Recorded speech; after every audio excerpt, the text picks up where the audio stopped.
Quando eu tinha uns 12 anos, faz isso, portanto, 52 anos. Eu estou casado com a mesma mulher, paixão da minha vida, então e agora, há 42. De modo que eu tenho uma paixão mais antiga, 10 anos, que é a história da filosofia. Descobri, por acaso, andava doente, não podia sair, estava de férias, precisava de uns livros, descobri na biblioteca do meu pai um livro de história da filosofia. E foi uma paixão fulminante. Eu lia aquilo e em cada jantar prestava contas. E no primeiro jantar eu fui intensamente platônico, no segundo intensamente aristotélico. Passei por tudo. Quando chegou no Spinoza, meu pai disse: meu filho, eu estou preocupado com a tua labilidade intelectual. Mas eu estava aprendendo, eu estava tomando gosto por esse amor, né? E não larguei mais. Mudaram os nomes, inclusive segundo as conveniências. Espera aí que agora eu tenho que me marcar, me pautar. Eu tenho 20 minutos, espero consegui-los. Mudaram os nomes, segundo inclusive conveniências acadêmicas. Aqui a gente tem que botar que é comunicação. Porque tudo deixa lastro, não é? A filosofia, a história, sobretudo, deixam muito lastro. Então se chamou História dos Sistemas de Pensamento, Comunicação e Filosofia. São os nomes das minhas disciplinas, mas é a história da filosofia. A história da filosofia é a paixão da minha vida. Mas sempre foi isso. Quer dizer, a paixão pela filosofia, forte paixão pela filosofia, o enamoramento com as grandes obras, com os grandes filósofos, com os inauguradores e os destruidores, me parece que me vem da sua história, de que aquilo tenha tido um tempo. Quando eu leio Platão, claro que eu sei que aquilo é um poderoso sistema filosófico, mas eu sinto Platão começando uma coisa que não havia. Sinto um orvalhar, um cantar de galo, ali onde Platão começa, ali onde a filosofia como disciplina do pensamento e da vida começa. E foi sempre assim que eu quis ler, ou que eu soube ler. Pode ser uma limitação, né? A filosofia, os filósofos. Em 1977, eu sou ruim dessas contas, 30 e poucos anos, 34 anos, 35 anos, né? Eu escrevi um artigo ao qual continuo aderido até hoje, que se chamou A História da Filosofia como Problema Filosófico. Podia ser o contrário, a filosofia como problema histórico, né? E o que eu queria dizer ali era: eu não consigo compreender a natureza de um problema filosófico enquanto não for capaz de contar a sua história, de entender a sua emergência. Fora isso, é uma questão técnica, pode ser muito importante, mas eu sinto que tem ali hoje, para nós, nesse tempo pós-moderno que nós vivemos, um jeito de mímese de ciência. E aí, de fato, me deixa frio. Eu sinto que não foi feito para mim. Não está no meu caminho. Não preciso ler. Esse momento em que nós vivemos, e que me pede a história da filosofia, me exige que, quando eu pense historicamente, eu pense no tempo, eu ame o passado. Esse tempo em que nós vivemos é precisamente o que diz que a história acabou. O que os chamados, às vezes autonomeados, pós-modernos, nos dizem é que o velho e bom real. O que é o real? É essa mesa aqui. Essa mesa é só essa mesa. Ela se completa em ser essa mesa. Ela é pobre. Ela não tem mais virtualidades e potências do que ser a mesa que ela é. Mas ela subsiste a nós. Ela já estava aqui antes de nós entrarmos, estará depois de nós sairmos. A sua mesidade garante a sua existência, a sua consistência, a sua insistência em ser. Mas os pós-modernos nos dizem que é pouco. Diante das extraordinárias tecnologias de comunicação, informação de que nós dispomos hoje, os virtuais, as possibilidades de realização futura, as possibilidades abertas de jogo, os cenários são tão mais pregnantes, tão mais poderosos.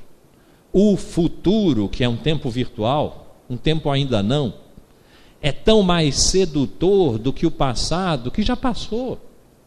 Deixem, acabou. Que ficar de olho na história é pôr nos olhos um desejo triste, talvez irrealizável. A história acabou, porque o passado não é mais o tempo verdadeiro, o tempo das causas, porque nós não estamos mais na época das causas, estamos na época das eficácias, das efetividades, das efetuações, não mais no tempo dos fundamentos, em que era necessário perguntar: o que é isso? Se quiserem em grego, fica bonito. Totion. O que é isso, essa coisa? Dedo apontado para a coisa. Mas o que é isso? Em si mesma, quer dizer, a partir do seu fundamento, que a deixa ser isso que ela é e não outra coisa qualquer. Essa ideia de fundamento, algo que tem uma dimensão de transcendência, pelo amor de Deus, larguem isso. O real fundamento e a sua verdade, a verdade do real, que sentido tem dizer-se do real que ficou tão pobre, que perdeu a necessidade pulsional de se fundar? O que é verdade nessa época de simulações e simulacros? Eu não estou dizendo nada de negativo. A simulação de um mundo é coisa extremamente positiva. Ela mostra o que pode ser, o que poderia ser, o que talvez venha a ser, o que é da ordem do jogo, do desejo, das eficácias realizadas. Tem verossimilhança na talvez impossibilidade da verdade, V maiúsculo, a que nós estávamos acostumados. A verossimilhança é bela coisa. Então, nada de demonizar as novas tecnologias, a eficácia tecnológica, as sociedades de eficácia, que são as nossas. Aliás, que são as nossas mesmo. Quando nós dizemos os pós-modernos, nós, não tem nós e eles. Somos nós. Somos nós que dizemos essas coisas. É o mundo. É a humanidade do mundo. Se nós resolvemos nos defrontar com eles, alguém perde, e perdemos nós. Porque essa é a regra da história. O novo, como dizia o filósofo Belchior, o novo sempre vem. E quando vem, vence.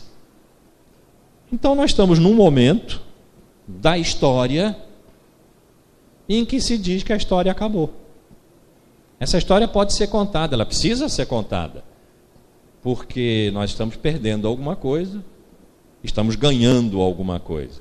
Nós somos esses, os que perdemos e os que ganhamos. Nós somos esses que podemos ser as testemunhas de que o sol que todo dia se põe aqui no Ocidente, oxidere, é matar, não é? Oxidação. O Ocidente é o lugar em que o sol morre, é a terra da noite, é como se diz em alemão, Abendland. a terra da noite. O que os pós-modernos nos dizem é que, ao contrário do outro filósofo, não é o Cartola, mas enfim, Nelson Cavaquinho, eu acho, o sol não há de brilhar mais uma vez e a luz não há de descer aos corações. Pode ser.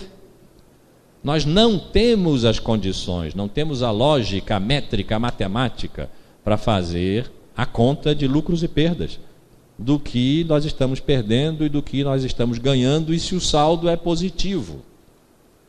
E, enquanto não tivermos, e eu espero que não tenhamos a capacidade de fazer essa conta, nós precisamos contar a história de como chegamos ao momento em que, tendo partido do século VI a.C., de uma enorme intuição da unidade, da diversidade, que lá se chamou, a palavra é quase óbvia, o ser, porque afinal de contas tudo é e nada não é, né?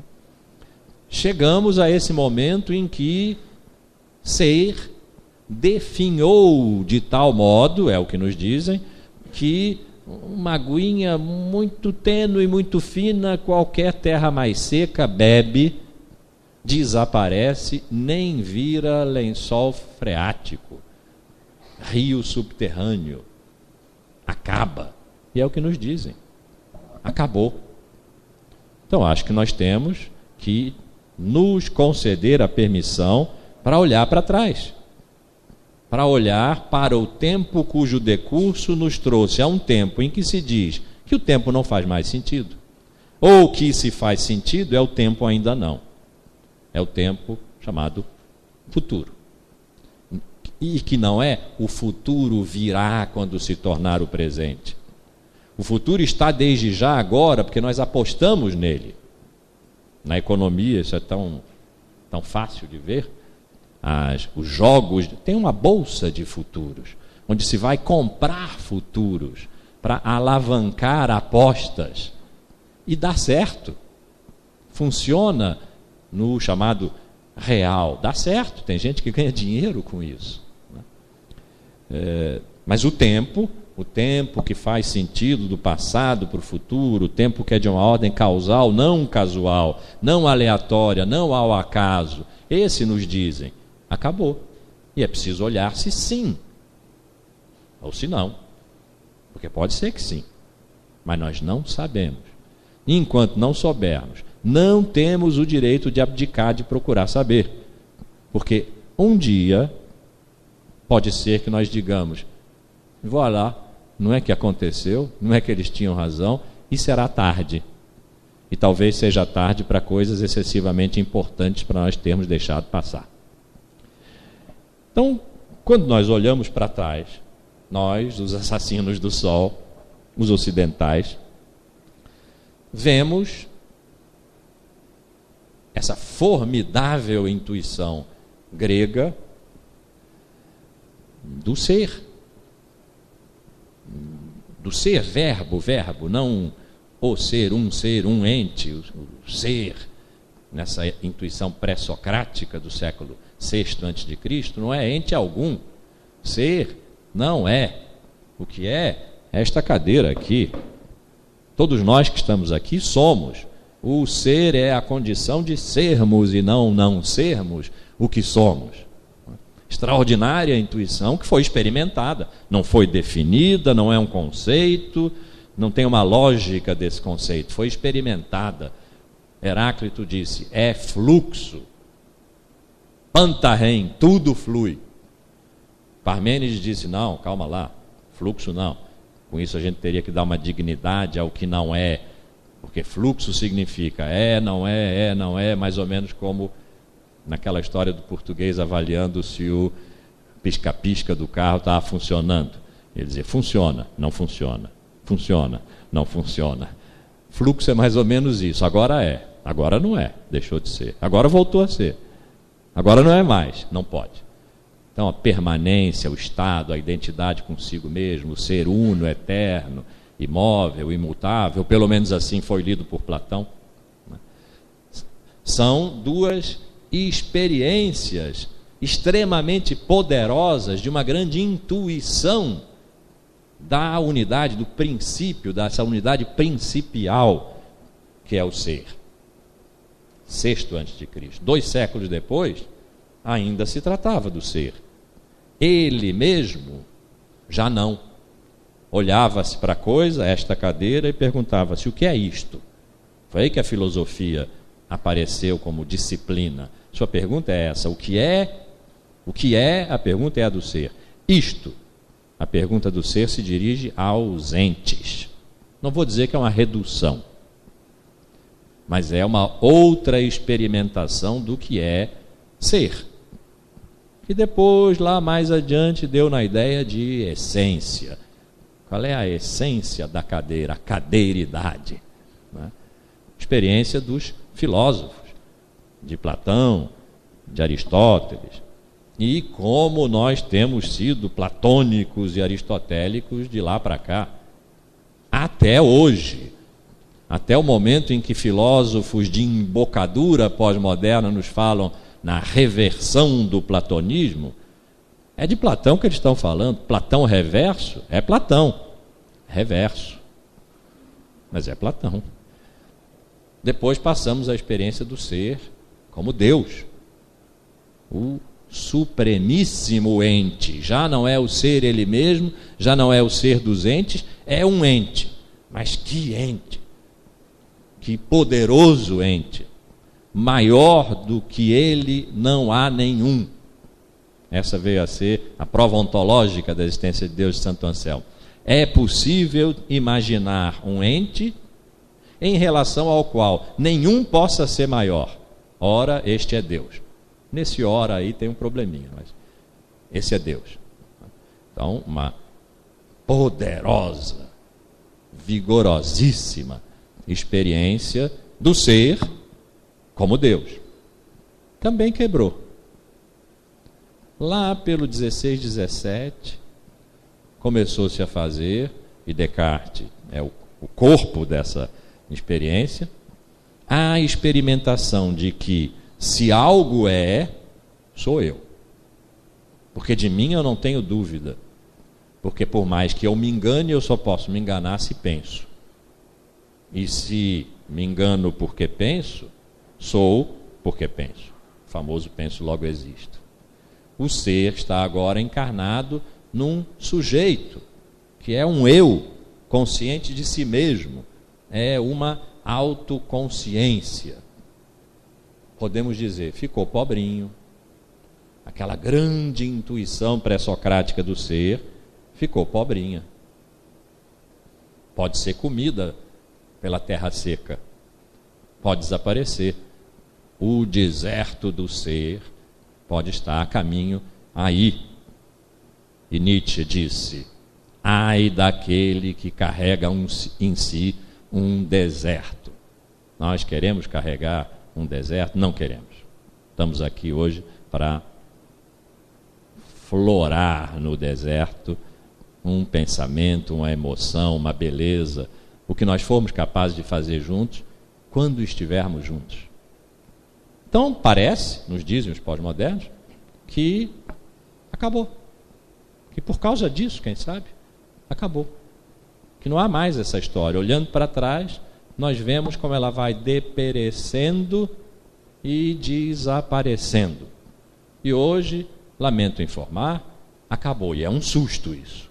É um susto, é um espanto. E graças a Deus, é o espanto que põe o pensamento no seu movimento. Espantar-se, estar mal, mal-estar, põe o pensamento em trabalho. Tira do conforto. O pensamento tira do conforto. O pensamento que inquire, o pensamento que incomoda, que inquieta, tira do conforto.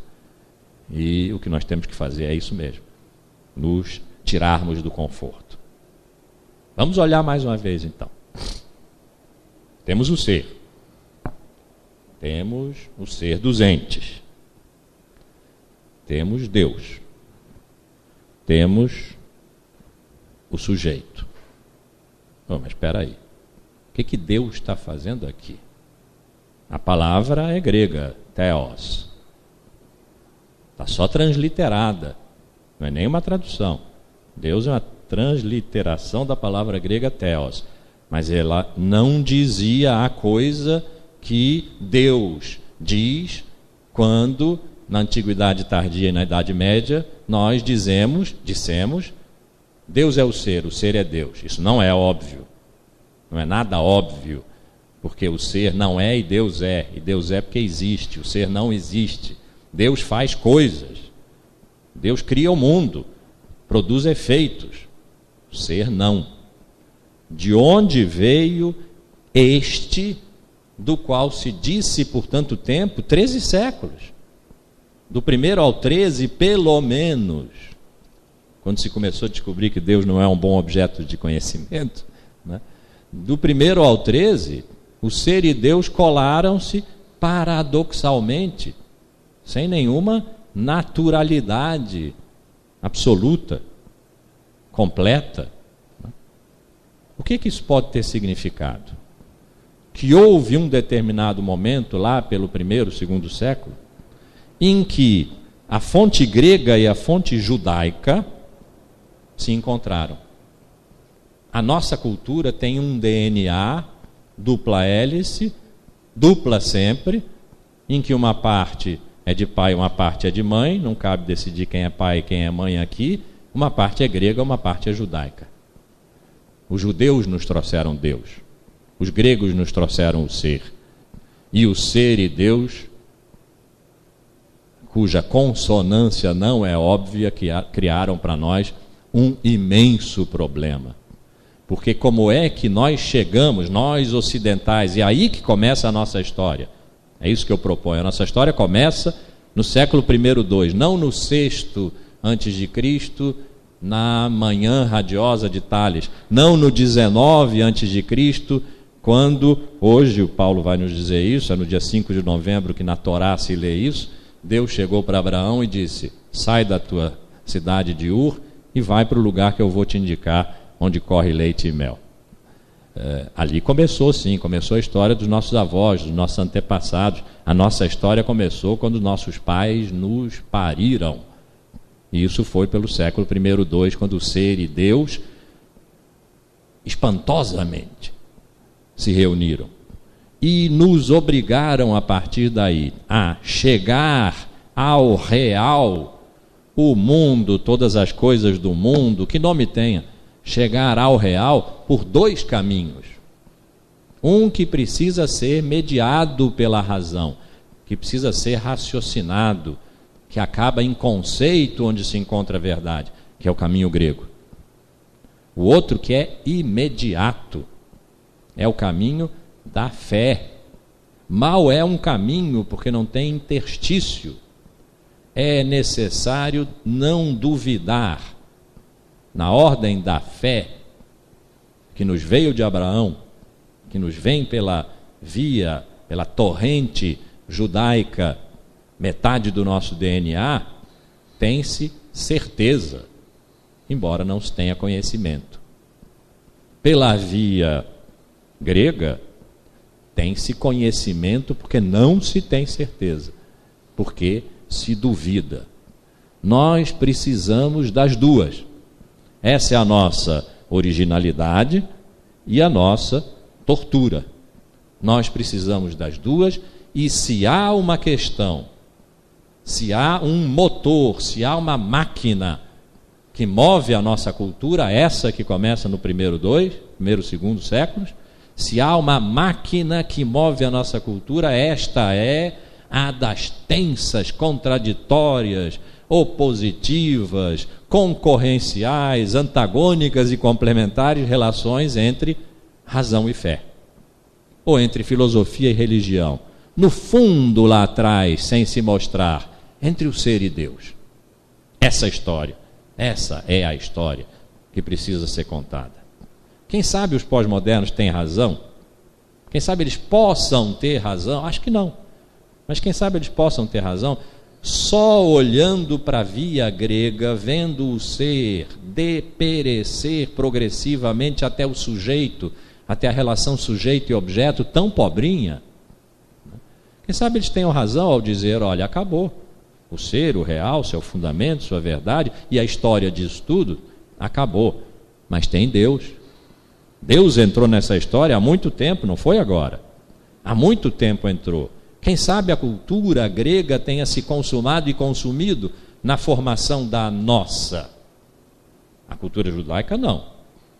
Ela continuou por fora, depois de ter feito essa fecundação, e talvez tenha o que nos dizer hoje, quando se diz que a história acabou. Que história? História tiveram os hebreus. Eles não precisaram liquidar sua herança mítica. Não tem mito. Desde a primeira palavra do primeiro livro da Torá, Bereshit, que fala da criação, tudo é verdade. E todos esses livros são históricos.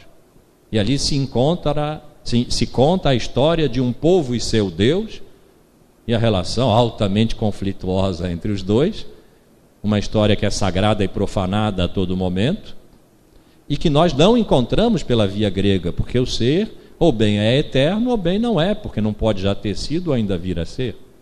E nós nos encontramos num momento em que se diz a história acabou, sob que ponto de vista do nosso DNA? Nós temos coisas para aprender da segunda fonte da nossa cultura, que sistematicamente nós esquecemos quando fazemos história da filosofia. Nós até falamos de valores judaico-cristãos, mas quando contamos a nossa história, o DNA é todo grego. É belo esse DNA, é poderoso, mas é parcial. Para esse trabalho, eu disponho, bem arbitrariamente, eu acho, Maurício, que é historiador, pode dizer depois, de um princípio de método, que é, acabou meu tempo, né? Mas eu vou falar, que é, eu disponho a todo momento da totalidade da história. Se eu me interesso pelo século XIII, porque é onde se concentra mais agudamente a questão das relações entre razão e fé, até institucionalmente a luta entre a faculdade de artes, que seria mais ou menos a de filosofia, e a de teologia, autorregulamentação dos filósofos, para não dizerem tolices no campo teológico, as imensas condenações de 1270, 1277, de centenas de teses dos filósofos, né? Quando eu olho para o século XIII, eles não sabiam a consequência daquilo que estavam fazendo, mas eu sei. O futuro deles não estava disponível para eles. O futuro deles está disponível para mim porque é o meu passado. Então, delicadamente anacrônico, delicadamente, pés de algodão, silêncio de sussurro de segredo, né? Delicadamente o anacronismo atravessa o trabalho que eu me proponho a fazer. E esse trabalho é a história dos paradigmas da nossa cultura, dos paradigmas da constituição dos hábitos mentais, sensíveis, da dissibilidade, da factibilidade da cultura que é a nossa, das culturas, porque são múltiplas, que têm sido as nossas e em que nós nos reconhecemos. Estou falando, portanto, de história, estou falando de filosofia e de religião. Não estou falando de história da filosofia, porque está ali a religião. Não estou, muito menos, falando de filosofia ou a história da religião, que seria só o cristianismo, porque estou falando desse DNA, né? Por isso o tema ali é a história, filosofia, religião, sem vírgulas e sem conectivo. É o nome provisório de um campo pelo qual eu tenho andado nesses últimos 10 anos. Eu vi a manhã luminosa de Tales chegando à sua janela diante do mar Egeu e aquele céu, dizem que o céu grego é mais baixo, né? E se perguntando, eu não quero perder essa multiplicidade toda, deve haver um princípio que rege essa dispersão. E ele disse, é a água. É um fragmento que nós temos dele, né? Visitei lá o dia luminoso em que El Elohim, Deus, chegou a Abraão e disse, ponha-se em marcha, você não sabe para onde vai, mas eu sei. Vá na direção que eu vou lhe mostrar. Não sei que campo é esse. Sei os nomes, algumas balizas desse campo. Tenho perguntas para fazer. Essas perguntas atravessam toda essa minha fala. São perplexidades, mas são perplexidades alegres. São perplexidades que me põem agora comovidamente diante de vocês e que pedem agora aos que estão nesse recolhimento, vejo dois de cabeça baixa, Maria Clara olha sorridentemente, né? Que me ajudem, que nos ajudemos, porque há um modo de pedir que companheiros, que amigos, peguem daí, comecem daí o muito que tem para apresentar, porque de há muito já começaram e me excederam, na convicção, na confiança de que no fim, basta olhar em volta, no fim está a festa e que nós a merecemos. Obrigado.